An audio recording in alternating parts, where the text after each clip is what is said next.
নমস্কার। সকল গল্পপ্রেমী ও সাহিত্যপ্রেমী শ্রোতা বন্ধুদের আমার অনেক স্বাগত।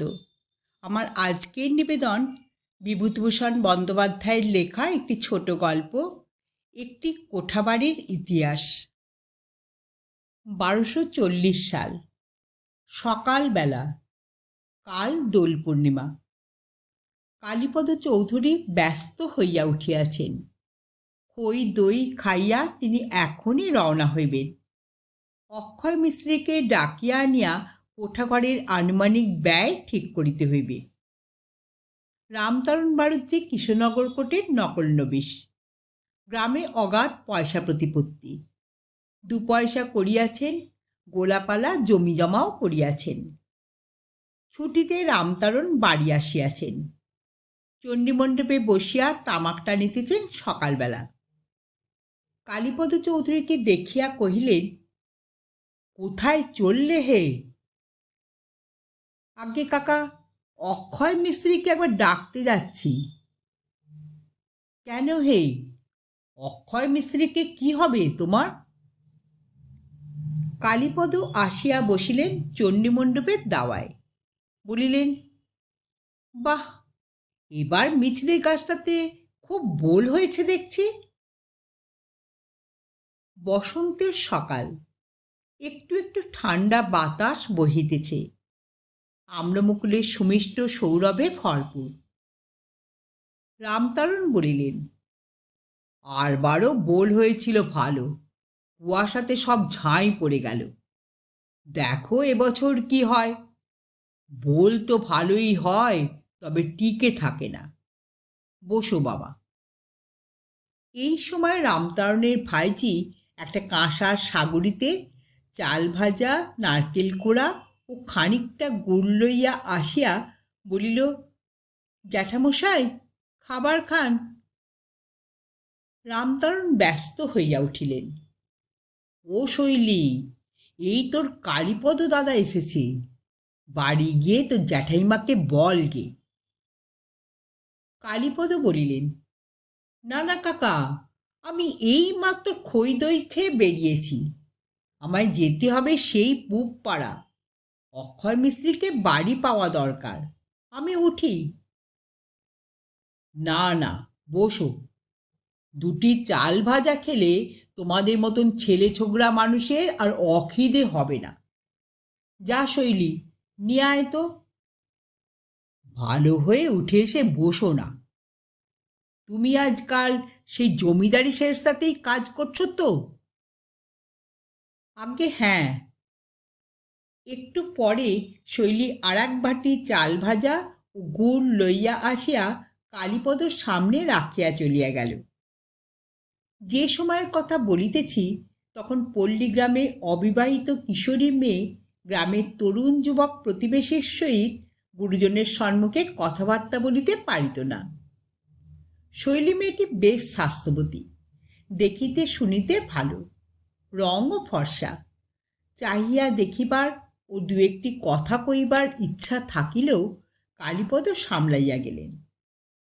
রামতারণ জিজ্ঞাসা করিলেন, তারপর অক্ষয় মিস্ত্রির কাছে কি মনে করি? 2টো পাকা ঘর করব ভাবছি কাকা। রামতারণ একটু বিস্মিত না হইয়া পারিলেন না। সেদিনের ছেলে কালীপদ, ওর বাবা পয়সা রাখিয়া যায় নাই মৃত্যুকালে। একটি অবিবাহিতা ভগ্নী ও বিধবা মা লইয়া সংসার। আজ 8-10 বৎসর কি করিয়া চালাইতেছে, রামতারণ বাড়ুজ্যে তার খবর রাখা আবশ্যক মনে করেন নাই। কিন্তু সেই কালীপদ আজ তাহার পৈতৃক আমলের চৌচালা খড়ের ঘর ছাড়িয়া পাকা বাড়িতে বাস করিবার স্পর্ধা করিতেছে। এত পয়সা ছোঁড়ার হাতে আসিল কিভাবে? রামতারণ বলিলেন, আচ্ছা কাকা, আপনি বলতে পারেন, 2খানা ঘর মাত্র, দরজা জানালা, সামনে একটু রোয়াক, এতে কত খরচ পড়তে পারে? তাই যাচ্ছিলাম অক্ষয় মিস্ত্রির কাছে। আপনার আঁচ পেলে আর অত দূর যায়নি। তাহলে যদি বলেন, দাঁড়াও, কাগজ কলম নিয়ে বসতে হচ্ছে, আনি।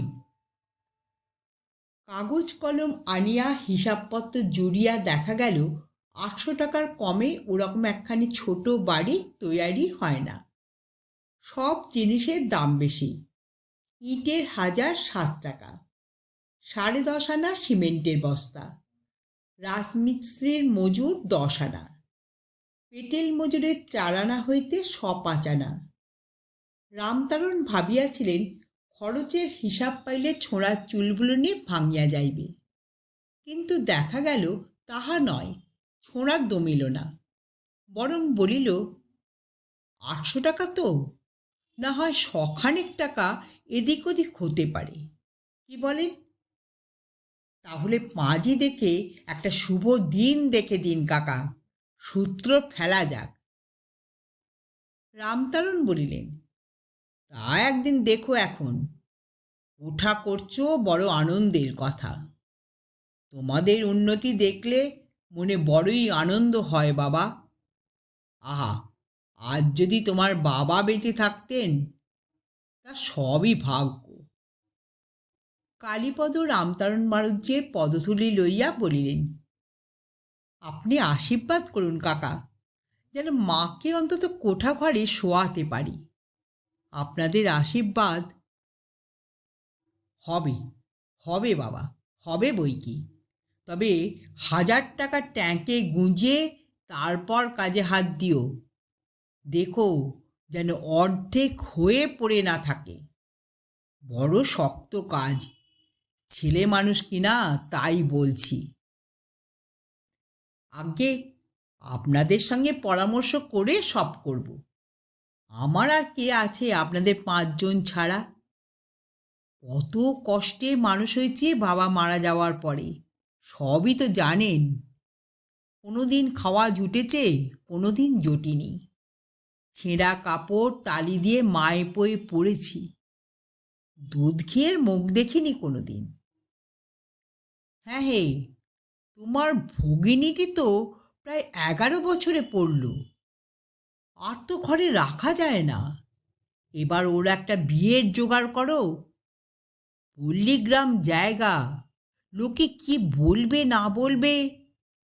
বাড়ি না হয় 2 বছর পরে করো, ভগ্নির বিবাহটি আগে দাও। তাও সন্ধান দেখছি কাকা, ও বেলা এসে বলবো এখন সব। আচ্ছা, উঠি তাহলে এখন। কালীপদ চৌধুরী চলিয়া গেলেন। রামতারণ বাড়ুজ্যের সকালটি মাটি হইয়া গেল।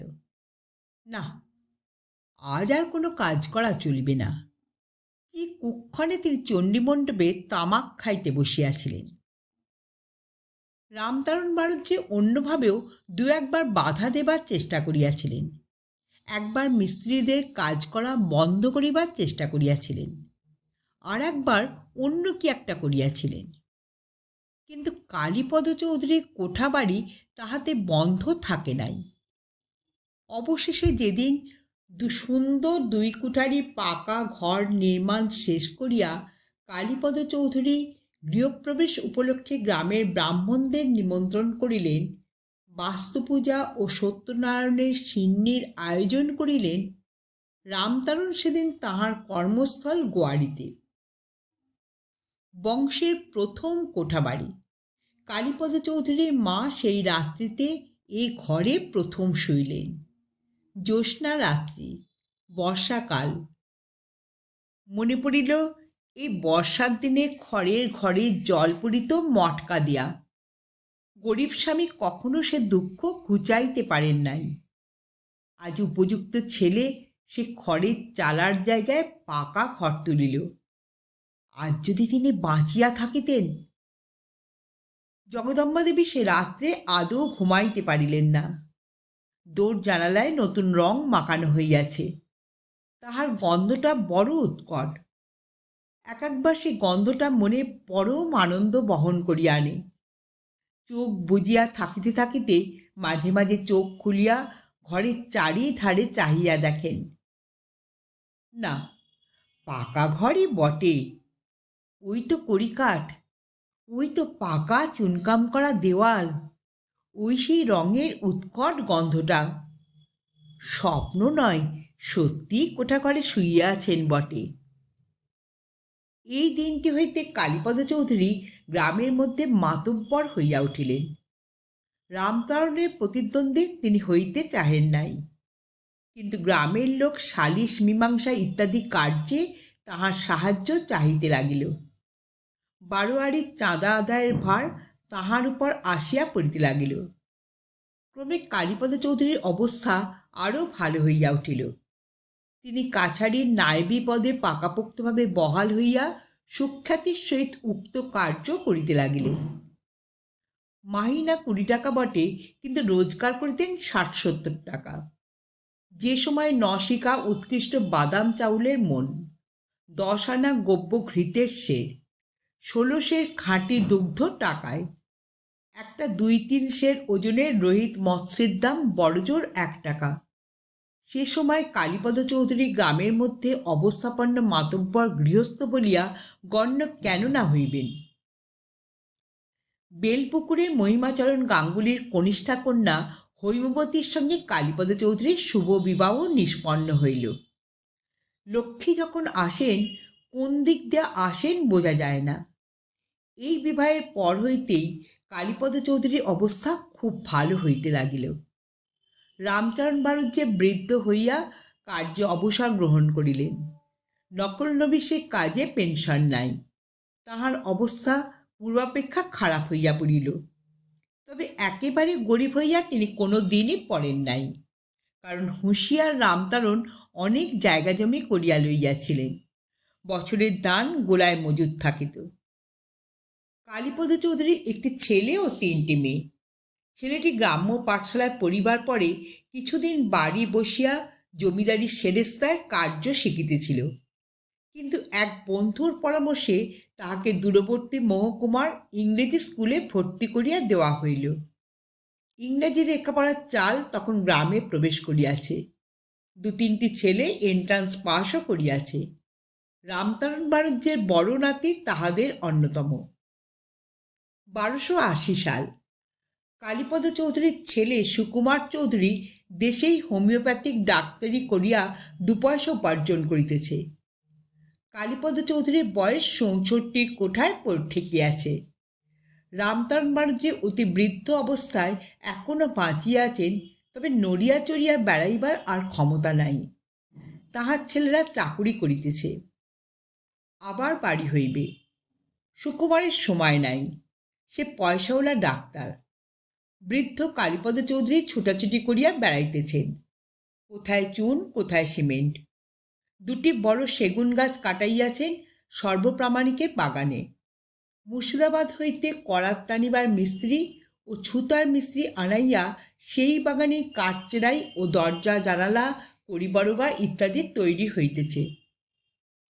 ছেলে বাড়ি দোতলা করিবে, পূজার দালান তৈরি করিবে, পুকুর কাটাইবে। বৃদ্ধের উৎসাহের সীমা নাই। অতি বৃদ্ধ রামতারণ বলিলেন, কে? কাকা, আমি কালীপদ। এসো এসো বাবা, কি মনে করে? শুনলাম আপনি নাকি কখানা পুরনো কড়ি বিক্রি করবেন। কার বাড়ি? আগে বাড়ি না, কড়ি, ঘরের কড়ি বিক্রি আছে শুনলাম আপনার এখানে। কেন? সুকুমার বাড়িটা দোতলা করবে, আর বলছে পুজোর দালানটা করবে সঙ্গে সঙ্গে। মহামায়ার কৃপা সবই, যদি তাঁকে এবার আনা যায়। আর আমার তো এখন গেলেই হয়। আপনাদের কোলে পিঠে মানুষ হলাম, আমরাই বুড়ো হয়ে গেলাম। এখন ওদের সব। নাতি দুটো আছে ধুলোগুড়ো বংশের। আশীর্বাদ করুন যেন ওরা মানুষ হয়ে বংশের নাম রাখে। বসো বসো বাবা। সুকুমার হীরের টুকরো ছেলে, তা বাড়ি করবে বই কি, 2 পয়সা রোজগারও করছে। আর আমার ওই বাঁদরগুলো দেখো, মানুষ হলো না। পুরনো কড়ি আছে, নিয়ে যেও। ও আমার সেই পৈতৃক আমলের বাড়ির কড়ি। নিয়ে যেও, দর একটা যা হয় ঠিক করে দেব। কালীপদ বিদায় লইলে রামতারণ বাড়ুজ্যে দীর্ঘ নিঃশ্বাস ফেলিলেন। খাইতে পাইত না ওই কালীপদ চৌধুরী। ওর মা লোকের বাড়ি রাঁধুনির কাজ করিয়া ছেলেকে মানুষ করিয়াছিল। তিনি তো সবই জানেন। আজ তাহার ছেলে দোতলা কোঠা তুলিতেছে, আবার পূজার দালান তুলিয়া দুর্গোৎসব করিবে বলিয়াও শাসাইয়া গেল। সবই অদৃষ্ট। 3 মাসের মধ্যে সুকুমারদের দোতলা বাড়ি উঠিল বিস্তর ছোটাছুটির পরে। একখানা মনের মতো বাড়ি তুলিতে সোজা হাঙ্গামা নয়। চুন সুরকি ইট কাঠ জোগাড় করিতে এই 3 মাস পিতাপুত্রের সময় স্নান হয় নাই, সময় আহার হয় নাই। খুব ধুমধামে গৃহপ্রবেশ হইল। রামতারণ বাড়ুজ্যে চিড়ে দইয়ের ফলার করিয়া গেলেন। আবার সেই আশ্বিন মাসে সুকুমারদের বাড়ির প্রথম দুর্গোৎসবে খিচুড়ি মাংস খাইলেন, কবির গান শুনিলেন। পরপর এত আঘাত বোধহয় অতি বৃদ্ধ রামতারণের সহ্য হইল না। সেই অগ্রহায়ণে শীতকালের প্রথমেই সামান্য 2 দিনের জ্বরে তাহার দেহান্ত ঘটিল। সুকুমার পৈতৃক ভিটাতেই দোতলা বাড়ি তুলিয়াছিল। তাহার পিতা প্রথম যৌবনে সর্বপ্রথম যে একতলা ক্ষুদ্র বাড়িটা তোলেন ভিটাতে, যে বাড়িটা একসময় রামতারণ বাড়ুজ্যের মনে কত ঈর্ষার সঞ্চার করিয়াছিল, সে বাড়িটার আদর কমিয়া গেল। দোতলা বাড়ির পিছনে সেটা অনাদৃত অবস্থায় জিনিসপত্র রাখিবার ভাড়ার ঘর এবং 2-1 আশ্রিতা দুঃসম্পর্কীয় আত্মীয়াদের শয়নঘর হিসেবে ব্যবহৃত হইতে লাগিল। হ্যাঁ, কেবল একটি কথা, বাড়িতে সত্যনারায়ণের পূজা ও সিন্নি বিতরণ করা হইলে তার ওই পুরনো কোঠা বাড়িতেই হইয়া থাকে। সুকুমার ডাক্তার হিসেবে নাম করিল ভালো। অনেক দূর হইতে লোকে রোগী দেখাইতে আসে। যাহারা আসে তাহারা একবার ডাক্তারবাবুর নতুন দোতলা বাড়ি দেখিয়া যায়। পূজার দালান তো গ্রামে মোটে ওই একটি। দুর্গোৎসব ডাক্তার বাড়ি ছাড়া আর কোথাও হয় না। সুকুমারের 2 সংসার। প্রথম পক্ষের কোনো সন্তানাদি হয় নাই। দ্বিতীয় পক্ষে স্ত্রীর পরপর 4-5টি ছেলে মেয়ে হইল। লোকে যে অনেক সময় গল্প করে নিঃসন্তানা প্রথমা স্ত্রী স্বামীর বংশরক্ষার জন্য নিজেই স্বামীর বিবাহের ব্যবস্থা করে, সুকুমারের জীবনে তাহা সত্যই বাস্তব সত্যে পরিণত হইয়াছে। সুকুমারের প্রথমা স্ত্রী তরুবালা পরমা সুন্দরী। অনেক খুঁজিয়া পাতিয়া কালীপদ চৌধুরী পুত্রের বিবাহ দিয়াছিলেন। বিবাহের পর 10 বৎসর কাটিয়া গেল, সন্তান সন্ততি বংশে একটিও আসিল না। সুন্দরী তরুবালার রূপ ফাটিয়া পড়িতেছে। খিড়কিতেই কালীপদ শখ করিয়া পুকুর কাটিয়া ঘাট বাঁধাইয়াছিলেন। পুকুর ঘাটে যখন বড় বউ নাহিতে নামে, ঘাট আলো করে রূপে। সেদিন রাত্রে তরুবালা স্বামীকে বলিল, একটা কথা রাখতে হবে। কি কথা? বলো, রাখবে। না শুনে কি করে বলি? তোমার আবার বিয়ে দেব। হ্যাঁ, একটা কথার মতো কথা বটে। একটা কেন, 2টো দাও। ও চালাকি রাখো। মেয়ে দেখে রেখেছি। ছেলেপুলে না হলে বংশ থাকবে কি করে? পয়সা করি রোজগার করছো কার জন্যে? কথাটা সত্যিই ভেবে দেখিনি। না, বিয়ে করা দরকার হয়ে পড়েছে দেখছি। তুমি যতই চালাকি করো, আমি কিন্তু জানি বাবার মন খুব খারাপ। বংশে বাতি দিতে কেউ না থাকলে তার মন খারাপ হবারই কথা। এসব তোমার মনের কথা? নিশ্চয়ই। তুমি কি ভাবছ আমি ঠাট্টা করছি? সুকুমার সেবার কথাটা যতই ঠাট্টা করিয়া উড়াইয়া দিক, অবশেষে পুনর্বার বিবাহ তাহাকে করিতেই হইল। দ্বিতীয় স্ত্রীর নাম নীরজা সুন্দরী। দেখিতে নিতান্ত মন্দ নয়, বেশ স্বাস্থ্যবতী ও শান্ত স্বভাব। বিবাহের 3 বৎসর পরে একটি কন্যা ও আরও 2 বৎসর পরে একটি পুত্র সন্তান জন্মগ্রহণ করিয়া ডাক্তারবাড়ি আলো করিল। তরুবালা সর্বদাই দোতলার ঘরে ছেলেটি লইয়া বসিয়া থাকে।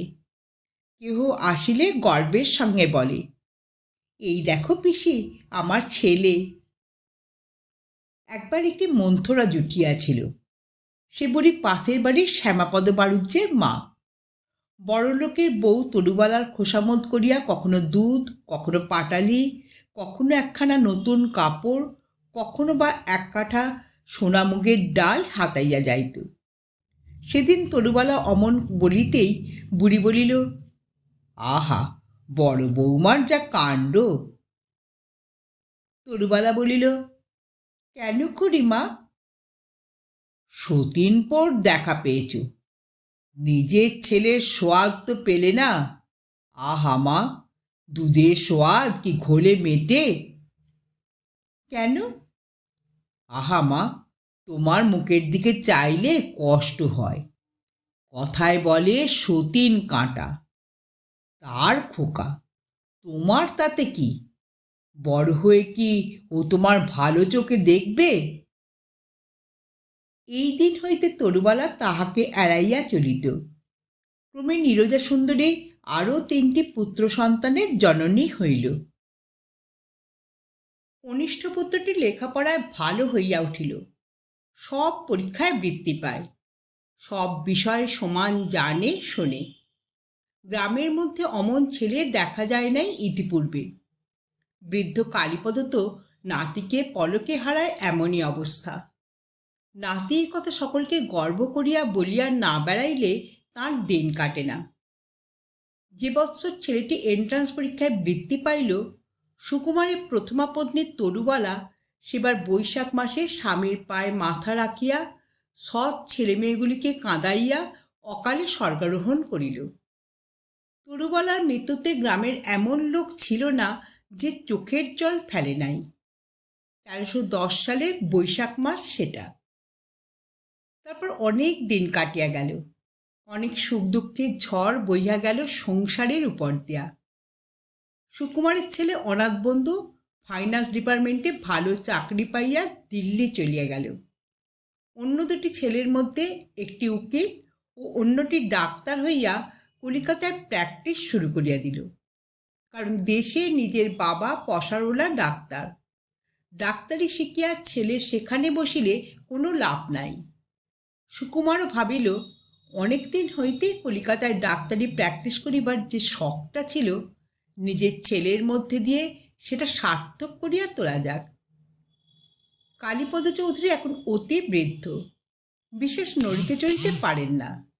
নাতবউয়েরা সেবা করিলে খুব ভালো লাগিত বৃদ্ধের, কিন্তু একাল পড়িয়া গিয়াছে। নাতবউয়েরা স্বামীদের সঙ্গে বাসায় বাসায় ঘোরে। যদি কোনো নাতবউ কখনো আসে গ্রামের বাড়িতে 2-1 সপ্তাহের জন্য, কালীপদ তাহাকে পাইয়া বসেন। যত গল্প তাহার সঙ্গে। সে বেচারিকে কাজ করিতে দিবেন না, তাহার নিজের ছেলেপুলেদের তদারক করিতে দিবেন না। কেবল বলিবেন, বসো দিদি বসো, এই শোনো, তোমার শ্বশুর যখন ছোট ছিল। অর্থাৎ কেবল সুকুমারের গল্প। বৃদ্ধ বলিলেন, বুঝলে দিদি, সুকুমার আমার বংশের চূড়ো। তারপর বলেন, আগে এই ভিটাতে কীরকম খড়ের ঘর ছিল। তিনি হাতে সামান্য কিছু জমাইয়া পুরনো কোঠাঘরটি করেন। 2 কুঠুরি ছোট বারান্দা। সে কি আনন্দ উৎসাহের দিনই গিয়াছে। চিরদিনের খড়ের ঘর গুছাইয়া প্রথম পাকা বাড়ি করার আনন্দ। গ্রামের লোকের চোখে প্রথম বড় হওয়া। অনেক লোকের প্রশংসা, অনেক লোকের ঈর্ষা অর্জন করা। জীবনে একটা কিছু করা হইল এই প্রথম। বংশের প্রথম কোঠাবাড়ি। তোমার দিদি শাশুড়ি বুঝলে, আজ যদি বেঁচে থাকতো। নাতবউ ঠাট্টা করিয়া বলে, কোন পক্ষের কথা বলছেন দাদু? আপনাদের সময় তো নাকি... ওহ, সে আবার কি? ও হ্যাঁ, তা এক পক্ষই ছিল। এখন এই আর এক পক্ষ হয়েছে এমন টুকটুকে বলিয়া নাতবউয়ের গাল টিপিয়া দেন। নাতবউ বলে, ও দাদু, এবার চলুন, আপনাকে বাসায় নিয়ে যাব। না দিদি, সে বয়স আর কি আছে? এখন গাড়িতে উঠতে নামতে ভয় হয়। তারপর অনেক বছর কাটিয়া গেল। 1340 সাল। স্বর্গত কালীপদ চৌধুরীর পৌত্র অনাথ বন্ধু এখন ফাইন্যান্স ডিপার্টমেন্টে বড় চাকুরে। পেনশন লইবার সময় এখনো হয় নাই, তবে খুব বেশি দেরিও নাই। বড় ছেলেটি ডেপুটি ম্যাজিস্ট্রেট, অন্য দুটি ছেলে এখনো ছাত্র। অনাথ বন্ধুর পিতা সুকুমার এখন বৃদ্ধ। ছেলেরা এখন আর তাহাকে ডাক্তারি করিতে দেয় না। লেক রোডের ধারে হাল ফ্যাশনের তেতলা বাড়ি সম্প্রতি শেষ হইয়াছে। দুই ছেলের নামে পাশে কয়েক কাঠা জমি আগেই অনাথবন্ধু কিনিয়া রাখিয়াছিলেন, আজ 10 বছর আগে এক দালাল বন্ধুর সাহায্যে। গৃহপ্রবেশের দিন অনেক বড় বড় চাকুরে, এমনকি কয়েকজন সাহেব শুভ নিমন্ত্রিত হইয়া আসিলেন। খাওয়া দাওয়ার ব্যবস্থা ভালোই হইল। অনাথ বন্ধুর প্রতিজ্ঞা ছিল কলিকাতায় বাড়ি না করিয়া বড় ছেলের বিবাহ দিবেন না, নতুবা বিশ্ববিদ্যালয়ের কৃতি ছাত্র ও ডেপুটি ম্যাজিস্ট্রেট পুত্রের বিবাহের সম্বন্ধ কত বড় বড় ঘর হইতে আসিতেছিল। এইবার বাদুরবাগানের বিখ্যাত গাঙ্গুলি পরিবারের মেয়ের সহিত শুভ দিনে পুত্রের বিবাহ দিয়া অনাথবন্ধু হাঁপ ছাড়িয়া বাঁচিলেন। বৃদ্ধ সুকুমার ডাক্তার এই উপলক্ষে দেশের বাড়ি হইতে সেই যে কলিকাতার বাড়িতে আসিয়াছিলেন আর ফিরিয়া যান নাই। ছেলেরা যাইতে দেয় নাই। নববিবাহিত পৌত্র অরুণ বলিল, কেমন বাড়ি হয়েছে দাদু? বৃদ্ধ সুকুমার বলিলেন, বেশ হয়েছে, চমৎকার। আর তুমি কিন্তু দেশে ফিরো না, সেখানে মশা ম্যালেরিয়া। তা বটে, তবে তবেটা আবার কি শুনি? চলো আমার সঙ্গে আমার সেখানে, শীতলাক্ষা নদীর ধারে চমৎকার কোয়ার্টার্স। বেশ বেশ। হ্যাঁ দাদু, হাকিমি করে এসে সন্ধেবেলা এতদিন কি করতিস? আজ না হয় নাত বউ হলো। কেন? পাশেই টেনিস কোর্ট, জেলখানার পাশেই। সরকারি doctor Khurshed Ali second officer, circle officer Dutta, jute officer Abdul Sobhan, সবাই টেনিস খেলি। তোমার নাত বউয়ের অভাব অনুভূত হয়নি একদিনও। চলো দাদু আমার সঙ্গে। দাদু, গাঁ ছেড়ে যেতে ইচ্ছে করে না। ওই গাঁয়ে বাবা যেদিন খড়ের বাড়ি ঘুচিয়ে প্রথম দুটি মাত্র পাকা কুঠুরি তুললেন, সেদিনের আনন্দ ওই ভিটের মাটির বুকে লেখা আছে। বংশের প্রথম কোঠাঘর, কত কষ্টের কত আনন্দের জিনিস। ওই ভিটেতে আমার প্রথমা স্ত্রী, তোমার বড় ঠাকুমা। এই সময় অরুণের ভাই তরুণ আসিয়া ডাকিল, দাদা উপরে যাও, টেলিফোনে কে ডাকছে। 1350 সাল। স্বর্গত সুকুমার চৌধুরীর গ্রামের ভিটা বনে জঙ্গলে ঢাকিয়া গিয়াছে। দোতলা কোঠার দেওয়ালে বড় বড় ডুমুর ও অশ্বত্থ বৃক্ষ। লোকে বলে ডাক্তারের ভিটায় দিন মানে বাঘ লুকাইয়া থাকিতে পারে। গত 8 বৎসর এই ভিটায় পুত্র ও নাতিরা কেহই আসে নাই। জানালা দরজার অনেকগুলি লোকে খুলিয়া লইয়া গিয়াছে। স্বর্গত কালীপদ চৌধুরীর তৈরি প্রথম আমলের সেই একতলা বাড়ির ছাদ কয়েক বছর বর্ষার জল খাইয়া ধসিয়া পড়িয়া গিয়াছে। জীর্ণ দেওয়াল দাঁড়াইয়া আছে মাত্র। সাপের ভয়ে আজকাল ডাক্তারের ভিটার ত্রিসীমানা কেহ মারায় না। আপনারা এতক্ষণ শুনছিলেন বিভূতিভূষণ বন্দ্যোপাধ্যায়ের লেখা একটি কোঠাবাড়ির ইতিহাস গল্পটি এখানেই সমাপ্ত হলো। যদি শ্রোতা বন্ধুদের আমার গল্প পাঠ ভালো লেগে থাকে তাহলে অবশ্যই একটা লাইক দেবেন এবং পাশের মানুষের সঙ্গে গল্পটি শেয়ার করবেন। আর যারা প্রথমবার আমার চ্যানেলে গল্পটি শুনছেন তারা কাইন্ডলি একটু সাবস্ক্রাইব করে দেবেন। আপনারা সকলে খুব ভালো থাকবেন। নমস্কার।